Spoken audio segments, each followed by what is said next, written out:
Quick charge. When Noah and his family stepped out of the ark, they stepped into a vastly different world. When the door of the ark opened again, it was not the same world as when the door was closed. There was a different terrain, much upheaval, breaking up, shifting of continents, a different climate. The vapor layer of the firmament was now gone, a less oxygen rich environment. And so ground and plant life and all of that was less responsive and productive and fruitful than before. Also a different environment with a great deal of uncertainty, unfamiliarity, and new normals. But in the midst of that, God gives Noah a promise to him and to all generations. And in Genesis 8:22, it says, while the earth remains, seed time and harvest, cold and heat, summer and winter, and day and night shall not cease. This is a God promise.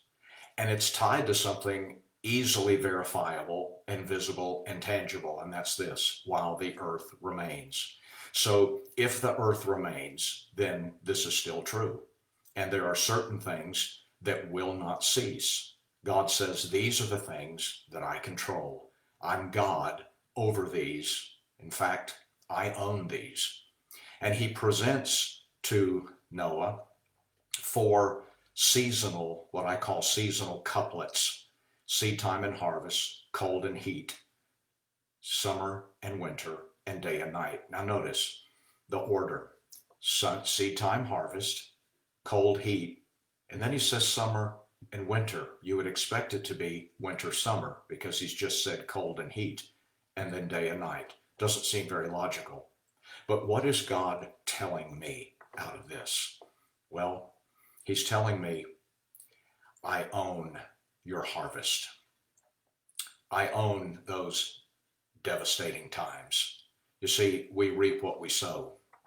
And you and I may have sown some things that are not very positive, we're not very proud of, things that we'd rather forget. God says, don't worry, I own that. He owns my heat, the difficult times, those oppressive, pressing, trying, hard times that are seemingly too much to bear. God says, don't sweat that. I own that as well. God says, I own your winter. Those are the dead times when it seems unfruitful and silent and still and you don't know what's happening. Is anything happening? God says, I own that. And he also says, I own your night, your dark times, those ominous times that are fear-filled. He owns my midnights. He owns the times when I have limited vision and insight and understanding. David said in Psalm 74:16, you own the night. You own the winter. So what does that mean for me? Well, it means simply this: that all of those things cannot rule me, they cannot define me, and they will not be the final determining factor of my life. So no matter how devastating, how difficult, how dead, and how dark, it cannot dominate my life. It's only for a season. It's not a life sentence. It's not for life. It may be a season, but it's not a sentence. As long as the earth remains, this is true for me. And the other thing that it means is this: all of these things will reverse. They will revert back.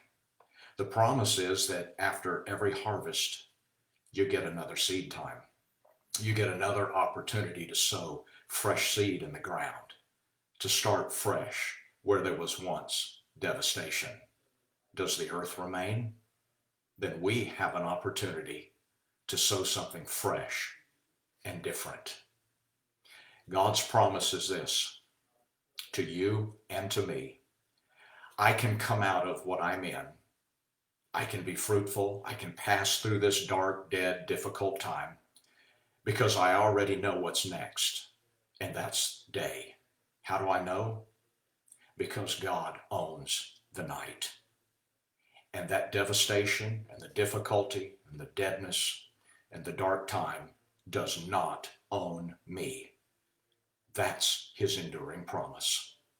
God bless you.